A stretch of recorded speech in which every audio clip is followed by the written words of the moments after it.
Hello everyone, this is me Sakshi Jain. Welcome back again on this channel. So today we'll be understanding about the Charter Acts.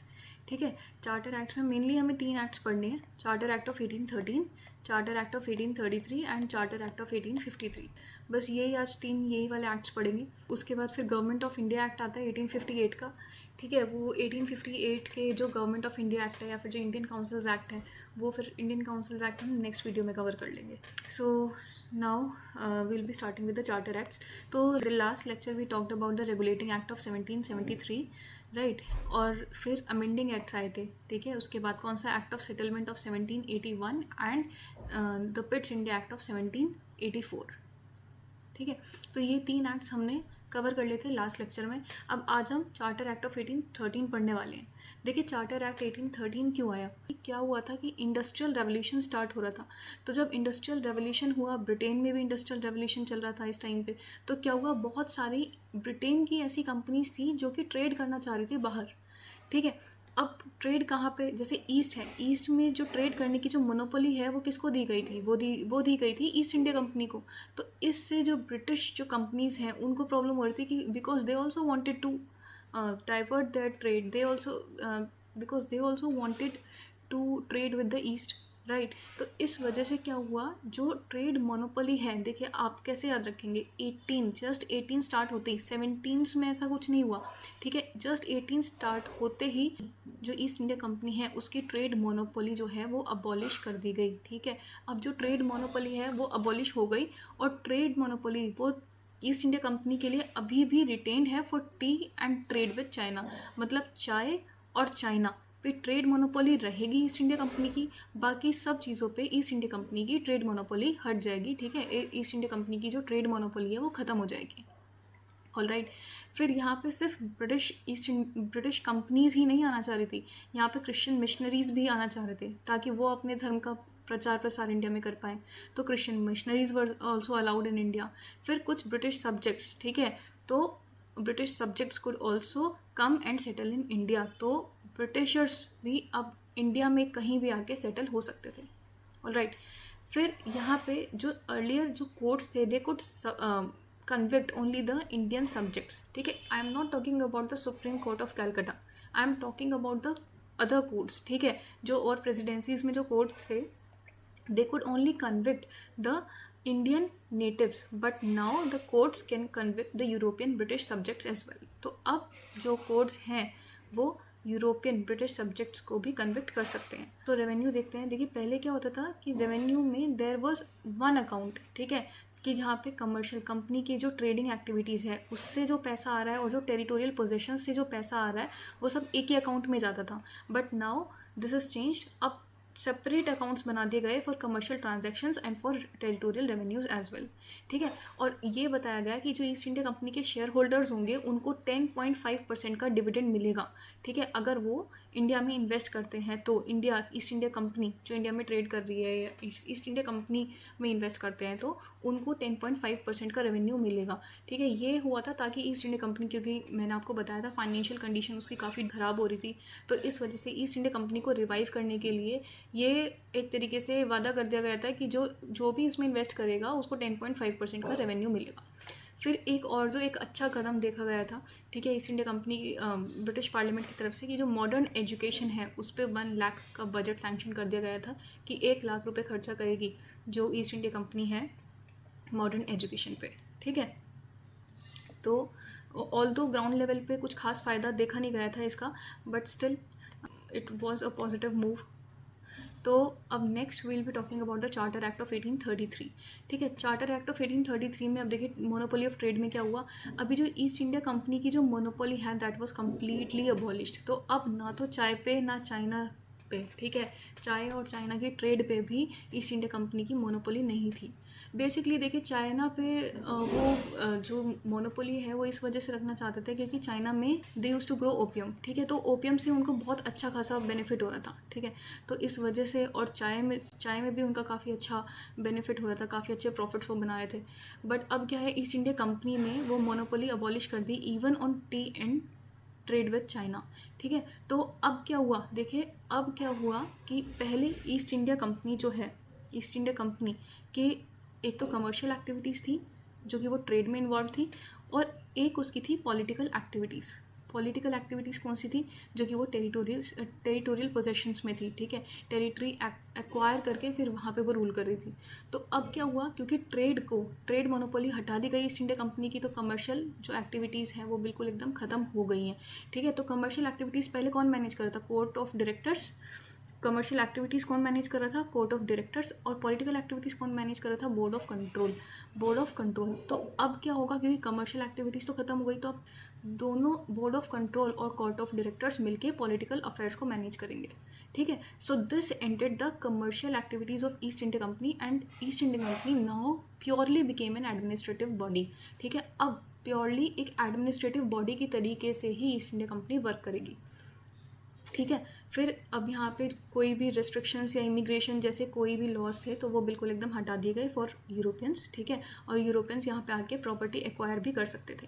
फिर administration में क्या change आया, देखिए 1833 में अब जो गवर्नर जनरल ऑफ बंगाल है उसकी जो डेजिग्नेशन है उसको चेंज कर दिया गया। यहाँ पे governor general of Bengal will now be called as the governor general of India, and the first governor general of India was a William Bentinck, ठीक है। William Bentinck was the first governor general of India, and he will be the incharge of all civil and military powers. तो सारी civil और military powers किसे दे दी गई? Governor general of India. और यहीं पे देखिए सेंट्रल लेजिस्लेचर में भी बहुत बड़े चेंजेस आए। जो गवर्नर जनरल ऑफ इंडिया है उसी को ही एक्सक्लूसिव लेजिस्लेटिव पावर्स दे दिए गए फॉर एंटायर ब्रिटिश इंडिया। मतलब पूरे ब्रिटिश इंडिया पे जो लेजिस्लेटिव पावर्स हैं वो किसको मिलने वाली हैं? गवर्नर जनरल ऑफ इंडिया को। मतलब पहले क्या होता था कि पहले क्या था, गवर्नर जनरल ऑफ बंगाल था, ठीक है, और इससे सबऑर्डिनेट थे गवर्नर ऑफ बॉम्बे, है ना, और गवर्नर ऑफ मद्रास। तो पहले क्या था, लेजिस्लेटिव पावर्स इनके पास भी थी, ठीक है। ये क्या करते थे, कुछ मैटर्स पे गवर्नर जनरल ऑफ बंगाल की परमिशन लेते थे। बट अब क्या है, इनकी लेजिस्लेटिव पावर्स बिल्कुल ही ख़त्म कर दी गई। गवर्नर जनरल ऑफ बंगाल को exclusive legislative powers they the for all over the India, ठीक है। तो पूरे इंडिया पे किसके पास है legislative powers? Governor general of India के पास, ठीक है। तो they also enlarge the executive council. अब पहले क्या हुआ था कि जो पहले जो गवर्नर जनरल है उसके एग्जीक्यूटिव काउंसिल में कितने मेंबर्स थे? 4। फिर हटा के उसे 3 कर दिए गए। पर इस एक्ट में दोबारा से जो सेंट्रल लेजिस्लेचर में जो गवर्नर जनरल और उसकी एग्जीक्यूटिव काउंसिल है उसमें मेंबर्स दोबारा बढ़ा दिए गए, 3 से 4 कर दिए गए। हालांकि ये जो चौथा मेंबर है ये लॉ मेंबर है, ठीक है, law member. The first law member to be added was Lord Macaulay, ठीक है, ये आप याद रखना, Lord Macaulay was the first law member, ठीक है। तो अब क्या हुआ, इन्होंने 4th मेंबर ऐड कर दिया। तो ये जो लॉ मेंबर है ये एडवाइस देगा गवर्नर जनरल और उसकी ये जो बाकी एक की एग्जीक्यूटिव काउंसिल है लॉज पे, लॉ फ्रेमिंग पे, पर इसके पास वोट करने की पावर नहीं थी, ठीक है। सिर्फ एडवाइस करने की पावर थी, वोट करने की पावर नहीं थी। तो यहाँ पे इसकी position in comparison to these executive members, इसकी जो पोजीशन है थोड़ी वीक है, ठीक है। तो यहाँ पे लिखा हुआ है it enlarge the executive council to 4 members, 1 law member added to the council to advise on the law making, ठीक है। फर्स्ट कौन था? मैकले। सो यहाँ पे first time law commission of India भी अपॉइंट किया गया, और ये जो लॉ कमीशन ऑफ इंडिया है ये लॉज को कोडिफाई करेगा, ठीक है। It was a program to codify and consolidate Indian laws. जो भारत के जो हिंदूज़ हैं बेसिकली उसको हिंदू लॉज के हिसाब से, हिंदू कस्टम्स के हिसाब से लॉज बनाए जाएंगे, और जो मुस्लिम हैं मुस्लिम्स के लिए जो मुस्लिम्स कस्टम के अनुसार ही उनके लिए लॉज बनाए जाएंगे, लॉ फ्रेमिंग होगी। ऑल्सो लॉज पे एक और बात हुई थी, देखिए यहाँ पे लॉज पे बहुत बातें हो रही हैं, ठीक है, तो ये आपको याद रखना है। फिर अब क्या हुआ, देखिए अब जो सुप्रीम पावर है किसको दे दी गई? लॉ मेकिंग की, गवर्नर जनरल ऑफ इंडिया को। अब गवर्नर जनरल ऑफ इंडिया, ठीक है, ये किसके पास जाएगा? ब्रिटिश पार्लियामेंट के पास, ठीक है, ब्रिटिश पार्लियामेंट के पास जाएगा ये गवर्नर जनरल ऑफ इंडिया। कोई भी लॉ जब एक बार इसने पास कर दिया तो वो लॉ ब्रिटिश पार्लियामेंट के पास जाएगा। तो इनिशियली क्या होता था कि लॉज जो है वो यहीं से पास होके आ रहे थे, गवर्नर या गवर्नर जनरल ऑफ बंगाल, ठीक, गवर्नर जनरल ऑफ बंगाल से ही पास होके आ रहे थे। तो इस वजह से उन लॉज को बोलते थे regulations, because they were only to regulate, ठीक है।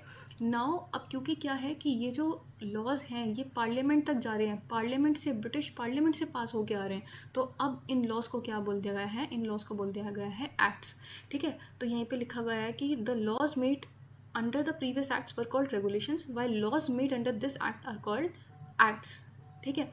अब देखिए जो चार्टर एक्ट ऑफ 1833 में जो स्लेवरी है उसको भी फाइनली अबॉलिश कर दिया। लॉर्ड विलियम बेंटिक ने ही स्लेवरी को, सती को, ठीक है, सती प्रथा को, इनको ख़त्म किया था, तो ये आपको याद रखना है।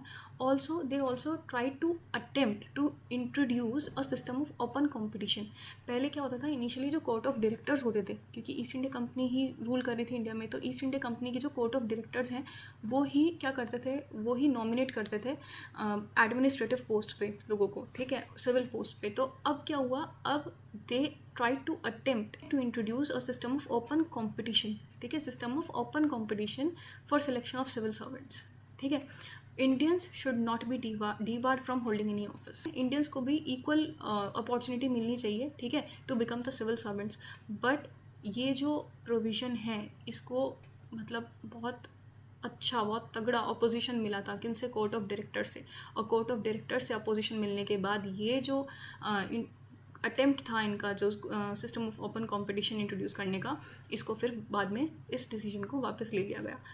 तो 1853 समझेंगे अब। तो 1853 में कंट्रोल ऑफ कंपनी, देखिए अब कंपनी की कमर्शियल पावर्स तो चली गई, कंपनी नाउ बिकेम, 1833 में ही company now became the administrative body, entirely an administrative body. तो कंपनी के पास अब सिर्फ पॉलिटिकल मैटर्स रह गए, सिर्फ पॉलिटिकल अफेयर्स रह गए। और कौन करता था, कोर्ट ऑफ डायरेक्टर्स और बोर्ड ऑफ कंट्रोल मिल के पॉलिटिकल अफेयर्स को कंट्रोल करते थे, ठीक है। तो बोर्ड ऑफ कंट्रोल, अच्छा बोर्ड ऑफ कंट्रोल कौन नॉमिनेट कर रहे हैं, बोर्ड ऑफ कंट्रोल के मेंबर्स, ठीक है। It was a controlling body, तो कौन नॉमिनेट कर रहा होगा, ब्रिटिश क्राउन, ये मैं आपको बता चुकी हूँ, ठीक है। 1784 के पिट्स इंडिया एक्ट में बता चुकी हूँ कि ब्रिटिश क्राउन नॉमिनेट करेगा to the members of board of control. And court of directors को कौन नॉमिनेट करा था, East India Company. East India Company nominate कर रही थी to the members of court of directors. अब यहाँ पे क्या चेंज आए, यहाँ पे इनिशियली देखिए कोर्ट ऑफ डायरेक्टर्स हमेशा से ही 24 चलते हुए आ रहे थे, पर यहाँ पे अब नंबर, जो संख्या है वो चेंज कर दी गई, 24 से वो 18 कर दी गई, ठीक है, कम कर दी गई कोर्ट ऑफ डायरेक्टर्स की संख्या।